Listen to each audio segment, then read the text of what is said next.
আসসালামু আলাইকুম dear students, আজকের এই ক্লাসটিতে আমরা বাংলা ক্রিয়াপদকে প্রশ্ন করার মাধ্যমে কিভাবে সকল কারক নির্ণয় করে ফেলতে পারি তার কৌশলটি নিয়ে আলোচনা করব।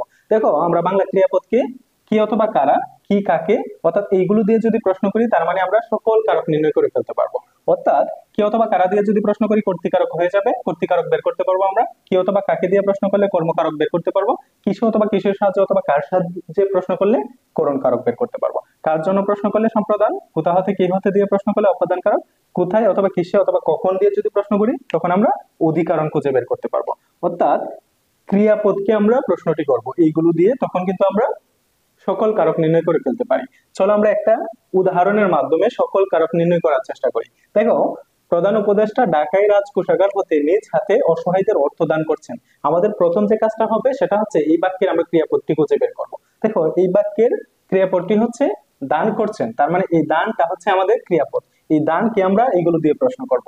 চলো আমরা দানকে যদি কে অথবা কারা দিয়ে প্রশ্ন করি, অর্থাৎ কে দান করছেন, শুরুতে যে প্রশ্নটা আমরা করতে পারি কে দান করছেন, তো কে দিয়ে যদি প্রশ্ন করি যেটা উত্তর পাবো সেটা হচ্ছে আমাদের কর্তৃকারক। তো কে দিয়ে প্রশ্ন করার কারণে কে দান করছেন সেটা হচ্ছে আমাদের প্রধান উপদেষ্টা, অর্থাৎ প্রধান উপদেষ্টা দান করছেন, তার মানে প্রধান উপদেষ্টা হবে আমাদের কর্তৃকারক। তারপরে দেখো, দানকে আমরা কি অথবা কাকে দিয়ে প্রশ্ন করব। কি দান করছেন, কি দান করছেন অর্থাৎ কি দিয়ে যদি প্রশ্ন করি কি দান করছেন, তখন যেটা পাবো সেটা হচ্ছে আমাদের কর্মকারক। তার মানে এই বাক্যে কি দান করছেন, তিনি অর্থ দান করছেন, তার মানে অর্থটা হচ্ছে আমাদের কর্মকারক। তারপরে দেখো, কিসে অথবা কিসের সাহায্যে দান দান করছেন অথবা কার সাহায্যে দান করছেন, অর্থাৎ তিনি যে দান করছেন তার মাধ্যমটা কি, কিসের সাহায্যে বা কি কি কিসে তিনি দান করছেন, তার মানে নিজ হাতে। কিসের সাহায্যে দান করছেন, মাধ্যমটা হচ্ছে নিজ হাতে, যে কারণে এটা হচ্ছে আমাদের করণ কারক। তারপরে প্রশ্নটি আমরা করব হচ্ছে কার জন্য দান করছেন, তার মানে এই দানকে যদি আমরা প্রশ্নটি করি কার জন্য দান করছেন, তখন যেটা পাবো সেটা হচ্ছে আমাদের সম্প্রদান কারক। দেখো, কার জন্য দান করছেন, অসহায়দের জন্য, তার মানে অসহায়টা হচ্ছে আমাদের সম্প্রদান কারক, সম্প্রদান কারক। এরপরে দেখো, আমরা প্রশ্নটি করব কোথা হতে দান করছেন বা কি হতে দান করছেন, তার মানে কোথা হতে দান করছেন।